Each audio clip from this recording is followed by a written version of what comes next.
Welcome back to the channel, everyone. If you're new to the channel, my name's Tim. This is Vehicle Evolution, and today we're going to go over my new to me 2018 Jeep Wrangler Unlimited Sport. So before we really get into this video, I want to give a huge shout out to Tim.bell, who was the salesperson at Bayside Auto Group in Annapolis that sold me my Wrangler. And he was absolutely the lowest pressure salesman I have ever encountered in a car buying experience. The whole thing from start to finish was seamless with them. So if you're in the Annapolis area and are looking for a new or used Jeep vehicle, they have a whole bunch of other stuff on their lot too. I mean, there was a Camaro ZL1 there when I got this. So if you're in the market for a really good car, take a look at Bayside Auto Group and hit up my buddy Tim. I've got his contact information in the description below. I'm going to hook up the GoPro inside and take you guys for a little bit of a drive, and we're going to go over the features of this vehicle, why I went with the Sport model, not the Sahara or the Rubicon, some of my future plans for it, and yeah, just give you a lowdown on exactly what's in this one. So let's hop in and get started. So as I mentioned, this is a 2018 Wrangler Unlimited Sport. It has a automatic transmission. So outside on the Sport model, you'll notice the fender flares are just like a matte black. They're not body colored, which that wasn't a big deal to me because they're going to get replaced anyway. I do have the stock wheels on it. This model hasn't been lifted. It doesn't have an aftermarket exhaust on it. It's just a stock exhaust. Both of those things will get changed. I do have plans for an exhaust upgrade.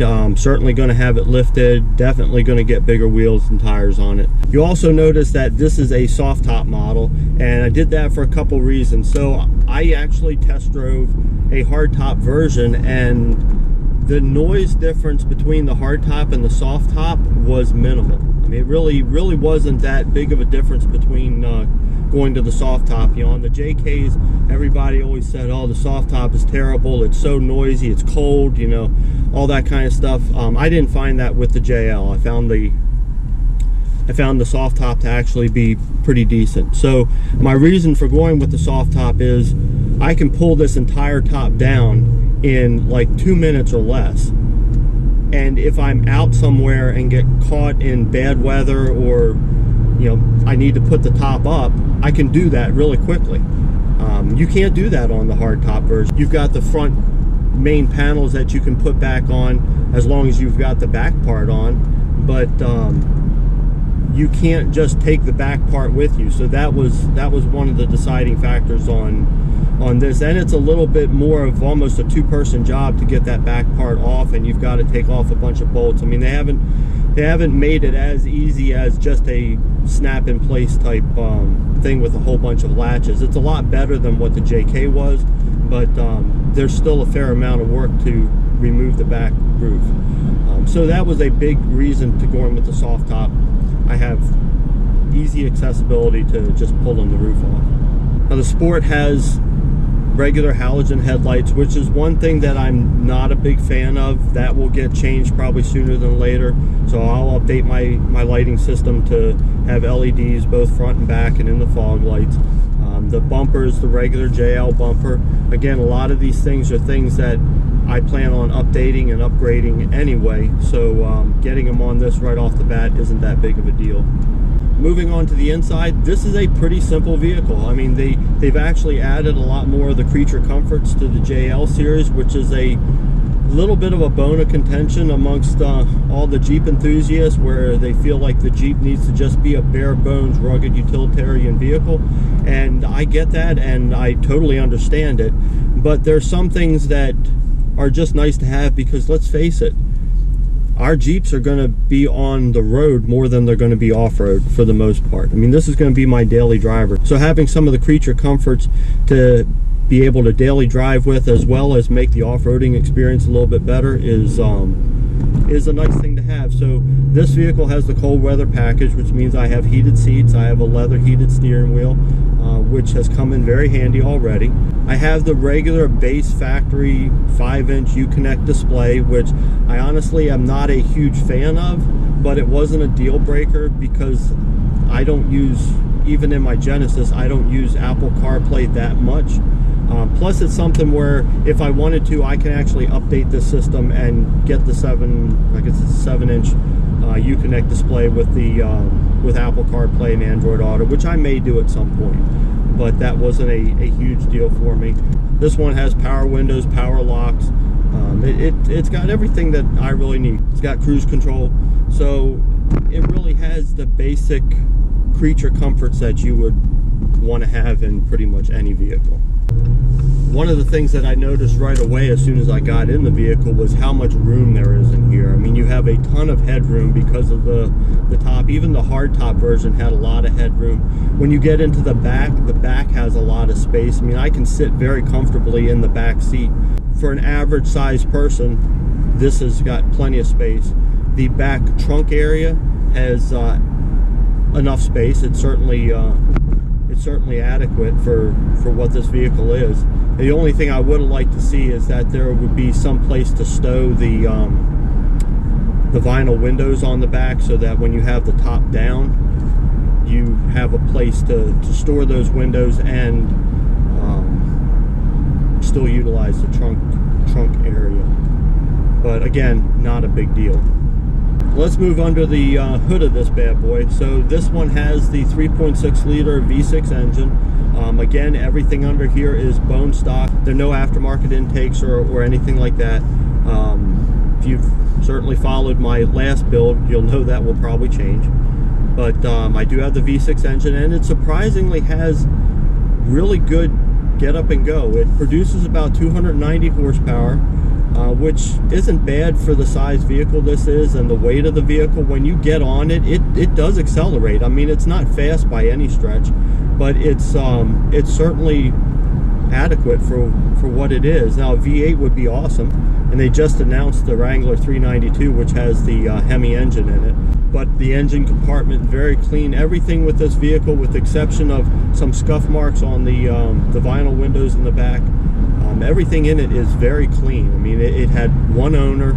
It seems to have been almost garage kept to some extent because the paint finish is immaculate, and whoever had it before took really good care of it.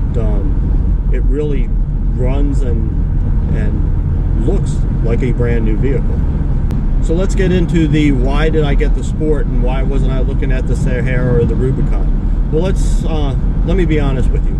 If the Sahara model, if I had seen one that was about the same price as this one, I probably would have gotten it, you know, because it's got a few extra bells and whistles on it that would have been kind of nice to have, but certainly nothing that was a deal breaker. But I wasn't going to pay more money for a Sahara. I didn't want a Rubicon because Rubicons are expensive. I mean, they really are expensive, and a lot of the stuff that the Rubicon already has, I wanted to be able to do build videos on for this channel. And what's the point in having higher fenders and a lift and better Jesus Christ, dude, and bigger wheels and stuff like that if that's going to be part of my build of this? I would have had a couple other things like the sway bar disconnects and things like that, but overall it wasn't something that I felt was worth how much more money the Rubicon was versus this model. And I bought this with the intention of not only having a lot of fun with it, I wanted something that I could have off-road. I wanted something that would be more practical in bad weather. Those of you who have the Genesis know that it is not great in bad weather. So around here in Maryland, our winters can be kind of hit or miss. We've been lucky the last winter or two, and it hasn't been that bad. But you know, around here it can change very quickly. So having a vehicle that would be more winter capable was definitely something on my priority list. The other thing I was looking for was something that would be a fun build for the channel. You know, I've gotten mixed results on my last video where I announced the Wrangler, and I've gotten most of you congratulating me and saying how cool it is and think it's neat that I'm doing a Wrangler and all that. And I've had a few people that, you know, were upset and wanted to unsubscribe, and you know, I honestly don't get that, because the Genesis isn't going anywhere.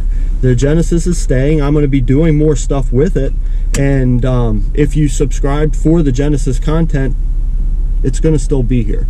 But we're going to mix Wrangler content into it, and you know, I felt that this was a certainly a good platform to be able to do a lot of really cool stuff with, and take you guys on some neat adventures with a vehicle that you can't do stuff that I'm going to do with this to a car like the Genesis. So I'm very excited for the future of this channel and for this this build. So I just mentioned to you why I went with the soft top. So right now I'm going to show you how quick and easy it is to drop this top down and to put it back up. It's surprisingly simple. So you have two clips, one on the driver's side, just pop this down, and then one over here on the passenger side, pop that down. Then we have to remove the back window and the side windows, and they're very simple. They just peel up. There's a track up here that we can just slide this out on.